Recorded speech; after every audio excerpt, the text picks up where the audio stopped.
ئەگەرچی چەندین جار ڕێکخراوەکانی کۆمەڵی مەدەنی و چالاکانی بواری مافەکانی ژنان هۆشیاریان لەبارەی توند و تیژی خێزانی لە شارەکە داوە، بەڵام تا دێت ڕێژەکە لا بەرزبوونەوەدایە. بەوتەی دادوەری دادگای باری کەسێتی کۆیەش تەنها لەم ساڵدا 127 دۆسیەی جیابوونەوە تۆمار کراوە. سەبارەت بە ئاماری هاوسەرگیری لە دادگای باری کەسێتی کۆیە تاوەکو ئەو ساتە 592 گرێبەستی هاوسەرگیری تۆمار کراوە کە ئەمەش ڕێژەیەکی باشە بەراورد بە نەخۆشی بڵاوبوونەوەی نەخۆشی کۆرۆنا و قەیرانی دارایی، بەڵام بەرامبەر ئەوەشدا ڕۆژانە چەندین داوای جیابوونەوە تۆمار دەکرێت کە تاکو ئەم ساتە 127 دۆسی جیابوونەوە یەکلا بۆتەوە. ڕێژەکان بەڕاستی ڕێژەی جیابوونەوە ڕوو لە زیادبوونە ڕۆژ بە ڕۆژ، چکە شاری کۆیە بەنسبەتەوەی قەزایەکە کە ڕۆژانە 4 تا 5 داوای جیابوونەوە تۆمار دەکرێت، ئەمەش ڕێژەیەکی توانای بدەین مەترسیدارە.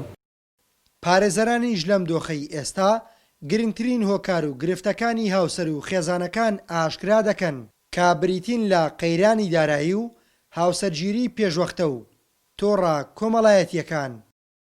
کەیسمان هەبووە کابرا ئەڵێ شکاتی لە هاوسەرەکەی خۆی کردووە، ئەساسن کێشەکەیان لەسەر پارە بووە کە خۆی حکوومەت بەرپرسەرەوەی کەوت معاشخۆرەوەی بەسەر هاتووە. باشە بۆ ئەمە بە توند و تیژی حساب کرد بۆ بێتەوەی کە مێردەکە بگیرێ لەسەر چی؟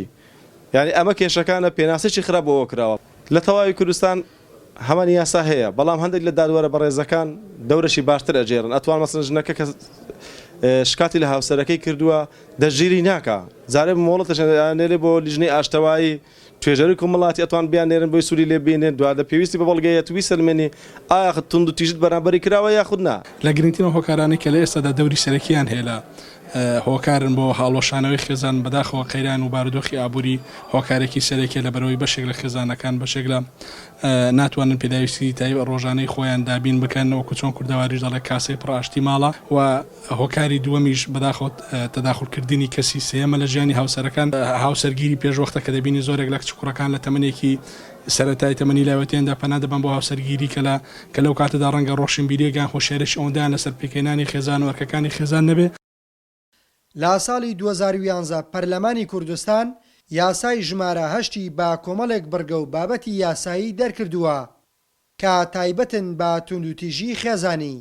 لە ئێستاشدا یاساناسان با پێویستی دەزانن هەموار بکرێتەوە.